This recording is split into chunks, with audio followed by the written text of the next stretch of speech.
Fala galera, tudo bem com vocês? Então, está começando mais um vídeo. Desta vez vamos falar sobre técnicas de estudos, considerando as 5 principais técnicas de estudos para concursos públicos. Eu acredito que a última será a melhor. Então, já chega no like, se inscreve no canal, ativa o sininho. Eu tô avisando, hein? O próximo vídeo estarei trazendo novidades a respeito do mundo dos concursos, né? Informações, questões e as demais notícias que aparecem sobre os concursos a nível Brasil. Vamos embora. Primeira técnica de estudo que eu queria comentar com vocês é a técnica de estudo intercalado, onde ela representa a prática de rotacionar matérias de forma aleatória, ou seja, você, né, como estudante, vai separar 2 matérias por dia, por exemplo, e vai estudar 4 horas, sendo 2 horas de cada matéria. No primeiro bloco de 2 horas, você vai estudar 1 hora de uma matéria, depois outra hora. Dá uma pausa, depois 1 hora de outra matéria, depois outra matéria. A troca de disciplinas e assuntos tendem a ajudar na concentração, contribuindo para que você consiga estudar por mais tempo. Dessa forma, o estudante, né, no caso você, concurseiro, consegue ficar muitas horas em um mesmo tempo e consegue manter a concentração, né? Considerando que o cérebro já começa a se acostumar com esse nível de estudo. Com isso, as trocas de matérias depois de certo tempo funciona, pois é uma estratégia que retoma o teu interesse, ou seja, retoma a tua consciência de concentração, te dá mais ânimo para estudar, né? Mais fôlego, te estimula a pensar de forma diferente, além de ser uma técnica de estudo bem eficaz para matérias de exatas. Por exemplo, o concurseiro pode intercalar entre raciocínio lógico e constitucional, ou matemática e direito penal, ficando assim a seu critério. Próxima técnica, técnica dos resumos.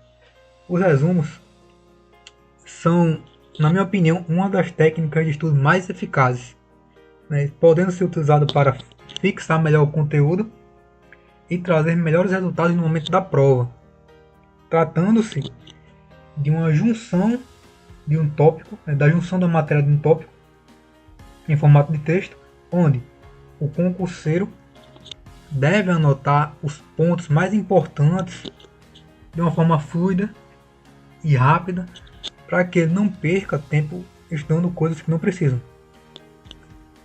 Uma dica para poder elaborar bons resumos: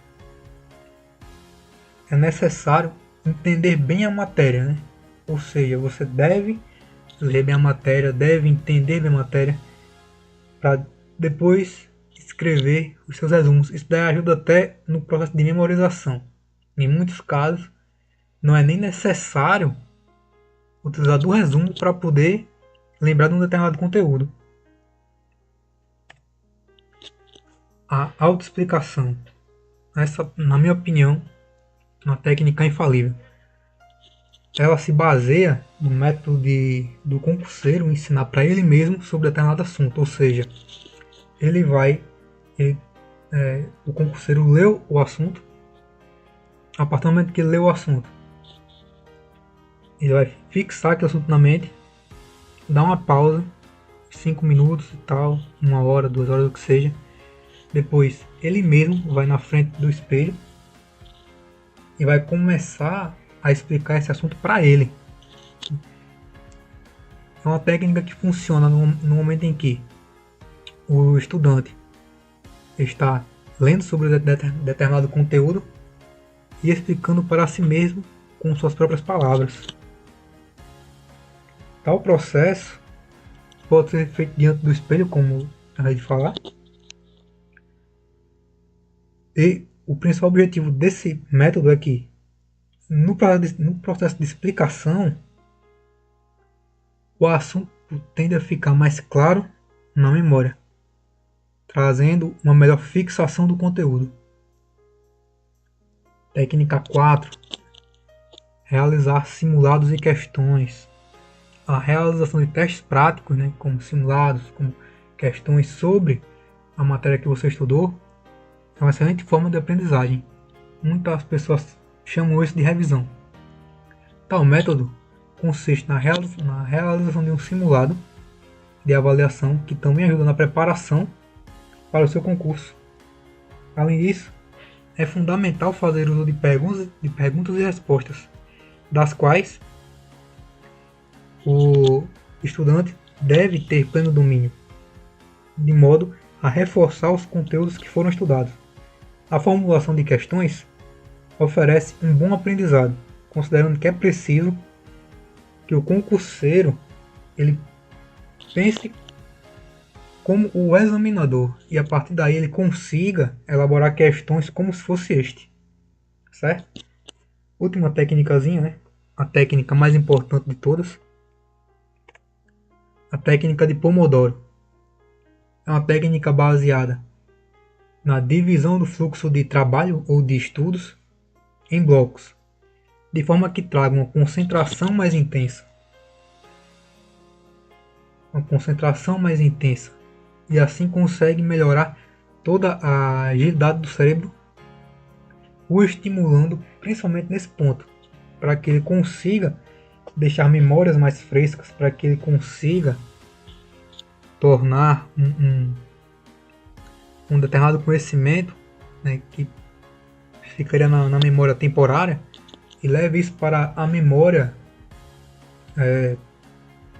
permanente, certo? Em outras palavras, o método Pomodoro ele funciona como uma gestão do tempo em relação às atividades. Algumas pessoas costumam aplicar este método referente a três pontos, três características. Por exemplo, elas constituem um cronômetro, elas constituem uma lista de tarefa, lápis e borracha. Dessa forma, elas conseguem, de acordo com o tempo, produzir mais conteúdo e conteúdo mais importante através de um determinado espaço de tempo, geralmente de 25 minutos, e no momento em que a atividade ela é concluída, o estudante realiza um intervalo de 5 minutos, podendo assistir um vídeo qualquer, ou podendo assistir uma coisa que está passando na televisão, ou tomando um café, fazendo alguma atividade da sua preferência, para depois voltar ao processo normal, ou seja, aos estudos. Então, só para deixar claro, todas as técnicas que eu trouxe neste vídeo possuem validade científica. Em outras palavras, as técnicas de estudo elas costumam funcionar. Pode sim funcionar melhor para alguns do que para outros, mas aí cabe a você escolher a melhor técnica de estudo para poder aplicar no seu dia a dia. Então, no mais é isso, pessoal. Esse foi só mais um vídeo. Espero que vocês tenham gostado. Por favor, se inscrevam no canal, caso tenham chegado até aqui. E até a próxima.